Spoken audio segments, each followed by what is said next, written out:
மாணவ செல்வங்களே, உங்கள் அனைவருக்கும் என்னுடைய இனிய வணக்கம். இப்ப நாம பார்க்கக்கூடிய தலைப்பு வேற்றுமையில் 5ஆம் வேற்றுமையை பற்றி பார்க்க போகிறோம். சரிங்களா? நாம் இதற்கு முன்பாக முதல் வேற்றுமை, 2ஆம் வேற்றுமை, 3ஆம் வேற்றுமை, 4ஆம் வேற்றுமை என்று பார்த்துக்கோம். சரிங்களா? இப்போ 5ஆம் வேற்றுமை, 5ஆம் வேற்றுமையினுடைய உருவு எது என்றால் இல், இல், இன் என்பது 5ஆம் வேற்றுமையுடைய உருவு. சரிங்களா? இதை ஞாபகம் வச்சுக்கோங்க. 5ஆம் வேற்றுமையினுடைய உருவுகள் என்று உங்களுக்கு ஒரு மதிப்பெண்ல கேட்டாங்கன்னா இல், இன் என்று சொல்லணும். சரிங்களா? இப்ப 5ஆம் வேற்றுமையை எவ்வாறு அழைப்பார்கள் என்றால் நீங்கள் வேற்றுமை என்று அழைப்பார்கள். என்று அழைப்பாங்க நீங்கள் வேற்றுமை. அதாவது ஒரு இடத்தை விட்டு நீங்கள் சொன்ன இல்லையா, அந்த அடிப்படையில் இதை நீங்கள் வேற்றுமை என்று அழைப்பதுண்டு. சரி, இந்த நீங்கள் வேற்றுமையானது எந்தெந்த பொருள் அடிப்படையில் வரும் என்றால் முதலாவதாக ஒன்று நீங்கள்,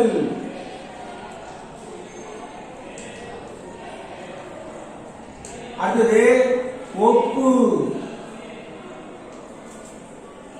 அடுத்தது எல்லை, அடுத்தது ஏது. இந்த 4 அடிப்படையில் 5ஆம் வேற்றுமையானது வரும்.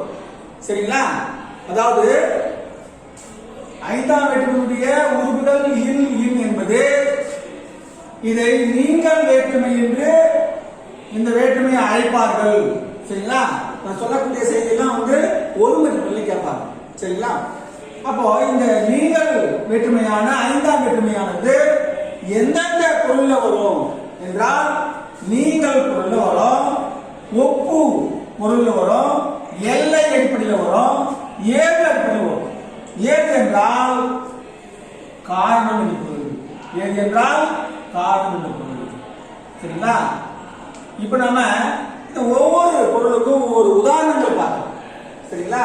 இப்ப உதாரணத்துக்கு பாருங்க, நீங்கள் வேற்றுமையில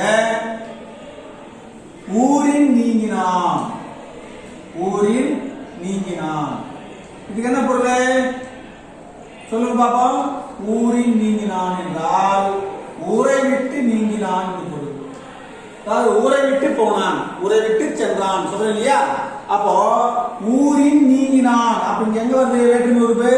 ஊரின், ஊரின் இருந்து சென்றான் அல்லது ஊரை விட்டு சென்றான் சொல்றேன் இல்லையா? அப்போ நீங்கள் அடிப்படையில் வரக்கூடிய வாக்கியம். அப்போ இந்த இதுல நீங்கள் அடிப்படையில் வந்த வாக்கியமானது வருகிறது. சரிங்களா? இன்னொன்னு சொல்லலாம். என்ன சொல்லலாம்? ராமன் அதாவது தலையின் இழிந்த மயிர் சொல்ல இல்லையா? தலையின் இழிந்த மயிர் சொல்ல இல்லையா? அதாவது தலையில் இருந்து விழுந்த முடி சொல்ல இல்லையா? அப்போ அந்த அந்த நீங்க தான் வரும். சரிங்களா? அப்போ அங்கிருந்து தலையிலிருந்து முடி நீங்கி விட்டது சொல்ல இல்லையா? அப்போ அந்த இடத்துலயும் நீங்கள் இந்த வாக்கியமானது வருகிறது. சரிங்களா? அடுத்தது ஒப்பு, ஒப்பு அடிப்படை எப்படி சொல்லுவாங்க? அதாவது 2 நபர்களை ஒப்பிடுவது. இப்போ உதாரணத்துக்கு சிவனின், சிவனின் ராமன் பெரியன், சிவனின் ராமன் பெரியன். இதுக்கு என்ன பொருள் என்றால் சிவபெருமானை போல ராமனும் பெரிய கடவுள் என்று பொருள். சரிங்களா? அப்போ சிவனை போல ராமன் பெரியன். அப்ப இங்க இடத்துல எங்க வருது? சிவனின். இந்த இடத்துல இங்க வரக்கூடிய எண்ணிற்கு என்ன பொருள் என்றால் 2 பெரிய பொருட்களை ஒப்பிடுதல். சரிங்களா? அப்ப சிவனின் ராமன் என்றால் இங்க ஒப்பு பொருள் வருகிறது. ஒப்பிடுதல் பொருள் கம்பேர் சொல்றீங்க இங்கிலீஷ்ல, அப்பதான் தமிழ்ல ஒப்பு இருக்கு. அடுத்து பாருங்க, கடலின், அதாவது கடல் வந்து மிகப்பெரிய பரப்பு இல்லையா? அப்ப கடலின் விரிந்த, கடலில் விரிந்த புகழுடையார்.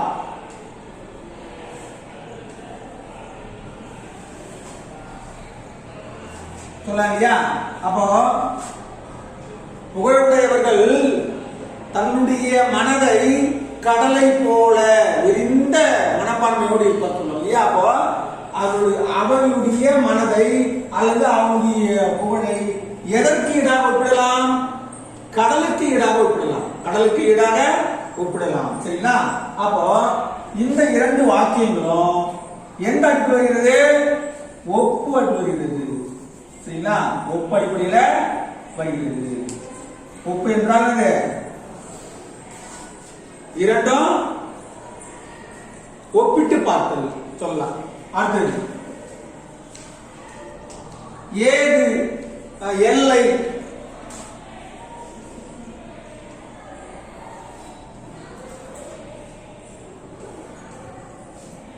பழனியின் கிழக்கு, பழனியின் கிழக்கு மதுரை. இப்ப இந்த இடத்துல வரக்கூடிய இன் என்ற உருவானது எப்படி வருது? எல்லையை வரையறுக்கிறது இல்லையா? பழனியினுடைய கிழக்கு திசை எதிர்க்கிறது மதுரை உள்ளது. சரிங்களா? அப்போ இந்த இடத்துல வரக்கூடிய இன்னானது எல்லையை அடிப்படையாக வைத்து வருகிறது. இமயத்தின் இல்ல இந்தியாவின்,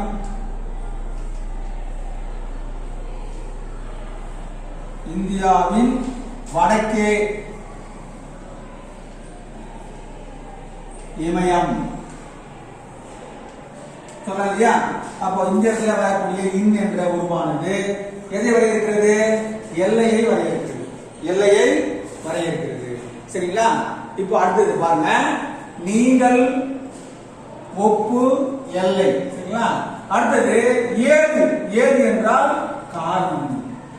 ஏது என்றால் காரணம். இப்போ வணிகத்தான் ஆயினான்.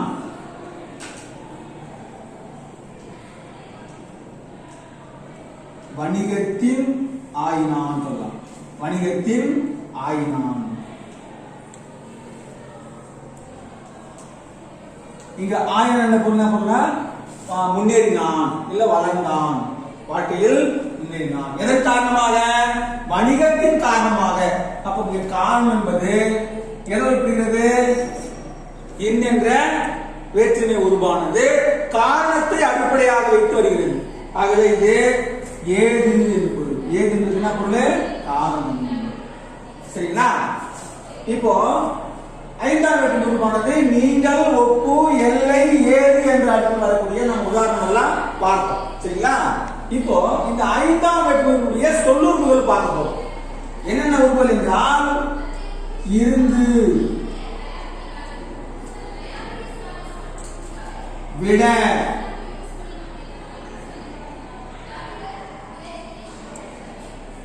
இருந்து என்பது நாம பயன்படுத்தக்கூடிய சொல்லுறுப்புகள். சொல்லும் போது என்ன பண்றோம்? நாம அதை பயன்படுத்துறோம். அடுத்தது நின்று,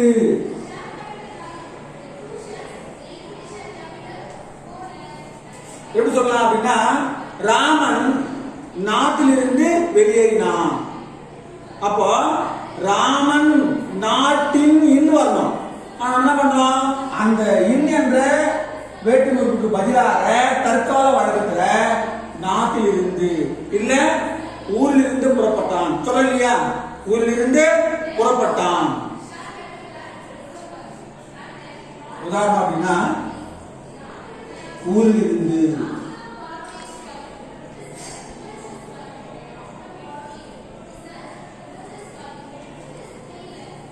ஊரில் இருந்து புறப்பட்டான்.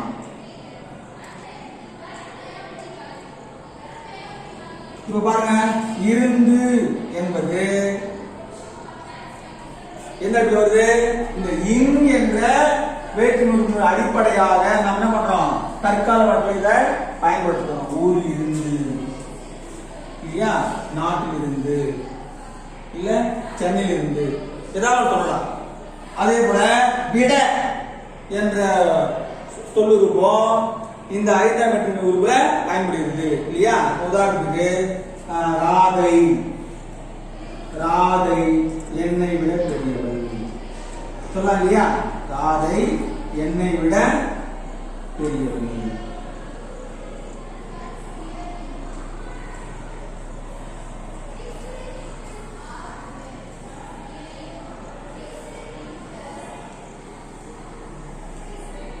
பாருங்க, விட என்ன பயன்படுது. அப்போ நின்று, அதாவது எப்படி சொல்லலாம்? அமைச்சர், அமைச்சர்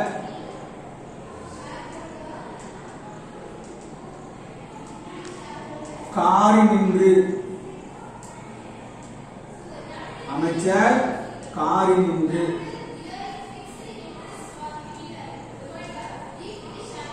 இறங்கினார்.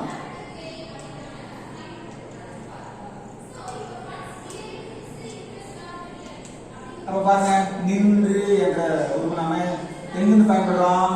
இந்த இன் என்ற சொல்லுக்கு வந்து இந்த சொல்லானது பயன்படுகிறது. காரி நின்று இல்லையா, காருக்குள்ளிருந்து சொல்லலாம் இல்லையா. அண்ணன் கார் என்று இறங்கினார். அடுத்தது இன்னொன்னு பயன்படுத்துவோம், காட்டிலும். இதெல்லாம் நம்ம பேசும்பொழுது பேச்சு வழக்கில் பயன்படுத்தக்கூடிய சொல்லுறுப்புகள் இல்லையா. இஞ்சியை காட்டிலும் சிறந்த மருந்துண்டா சொல்லுவாங்க இல்லையா பேச்சு வழக்குல. இஞ்சியை காட்டிலும் சிறந்த மருந்துண்டா.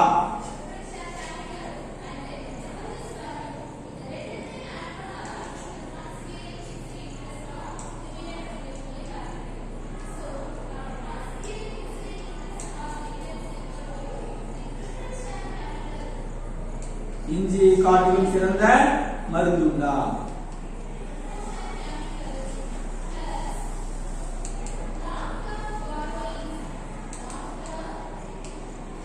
அவ பாருங்க, காட்டிலும் என்பதும் ஐந்தாம் வேற்றுமை ஒருவிற்கு பதிலாக வரக்கூடிய சொல்லுறுப்புகள்.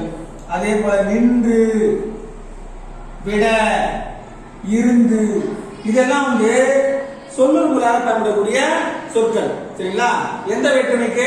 ஐந்தாம் வேற்றுமைக்கு. உங்களுக்கு இரண்டு மதிப்பெல்லாம் கேட்பாங்க. ஐந்தாம் வேற்றுமைக்கு சொல்லுறுப்புகளாக பயன்படக்கூடிய சொற்கள் கேட்டாங்க அப்படின்னா இருந்து, விட, நின்று, காட்டிலும் அப்படின்னு என்ன பண்ணீங்க? எழுதும் சரிங்களா. அடுத்தது ஐந்தாம் வேற்றுமை உருவானது எந்தெந்த பொருள்ல வரும் என்றால் நீங்கள் பொருள்ல வரும். அடுத்தது ஒப்பு பொருள்ல வரும். அடுத்தது எல்லை பொருள்ல வரும். ஏது பொருள் வரும். ஏது என்றால் என்ன பொருள்? காரணம் சரிங்களா. அப்போ இந்த செய்தி தான் ஐந்தாம் வேற்றுமைக்கான செய்திகள். அப்ப ஐந்தாம் வேற்றுமையுடைய உருவேது இல் இன். இது எப்படி அழைப்பாங்க? நீங்கள் வேற்றுமை என்று அழைப்பார்கள் சரிங்களா. இப்ப நாம ஆறாம் வேற்றுமையை அடுத்த வகுப்பில் பார்க்கலாம். அனைவருக்கும் நன்றி, வணக்கம்.